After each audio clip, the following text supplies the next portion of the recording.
સુરતના ડિંડોલી વિસ્તારની ઘટના સામે આવી છે, જ્યાં હત્યાનો બનાવ બન્યો હતો। સુરતથી આ મહત્વના સમાચાર સામે આવ્યા, જ્યાં ગત રોજ થયેલ હત્યાનો મામલો સામે આવ્યો છે। સ્થાનિકોમાં રોષ જોવા મળી રહ્યો છે। સ્થાનિકો દ્વારા તોડફોડ કરવામાં આવી, ત્યારે બ્રિજ બંધ કરી વિરોધ કરવામાં આવ્યો છે।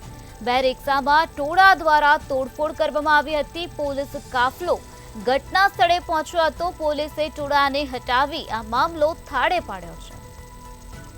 સુરતના ડિંડોલી વિસ્તારનો આ બનાવ સામે આવ્યો છે, જ્યાં ગઈકાલે હત્યાનો મામલો બન્યો હતો। સ્થાનિકોમાં આ બનાવને લઈને રોષ જોવા મળી રહ્યો છે। સ્થાનિકો દ્વારા તોડફોડ કરવામાં આવી અને બ્રિજ બંધ કરીને વિરોધ નોંધાવવામાં આવ્યો, ત્યારે આ બનાવ અંગે પોલીસને જાણ થતાં પોલીસ કાફલો ઘટના સ્થળે દોડી આવ્યો હતો અને કાર્યવાહી હાથ ધરી હતી। પોલીસે ટોળાને હટાવીને આ સમગ્ર મામલો થાળે પાડ્યો હતો, ત્યારે સ્થાનિકો દ્વારા તોડફોડ કરવામાં આવી અને બે રિક્ષામાં ટોળા દ્વારા તોડફોડ કરવામાં આવી હતી। સુરતના ડિંડોલી વિસ્તારમાં ગત રોજ હત્યાનો બનાવ બન્યો હતો, ત્યારે આ બનાવ અંગે સ્થાનિકોમાં ભારે રોષ જોવા મળી રહ્યો છે। સ્થાનિકોએ વિરોધ નોંધાવ્યો છે। સ્થાનિકો દ્વારા તોડફોડ કરવામાં આવે છે, ત્યારે આ સમગ્ર મામલામાં હાલ પોલીસ દ્વારા વધુ તપાસ હાથ ધરવામાં આવી રહી છે। પોલીસ કાફલો ઘટના સ્થળે પહોંચ્યો હતો। પોલીસે ટોળાને હટાવીને આ સમગ્ર મામલો થાળે પાડ્યો છે।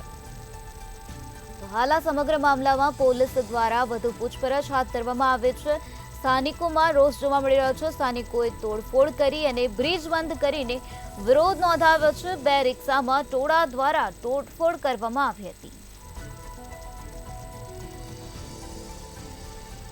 ગત રોજનો આ બનાવ છે, જ્યાં ગત રોજ હત્યાનો મામલો પ્રકાશમાં આવ્યો હતો। સુરતના ડિંડોલી વિસ્તારનો આ બનાવ સામે આવ્યો છે, જ્યાં આ બનાવને લઈને સ્થાનિકોમાં ભારે આક્રોશ ફેલાયેલો જોવા મળી રહ્યો છે, જેના કારણે સ્થાનિકોએ વિરોધ નોંધાવ્યો છે।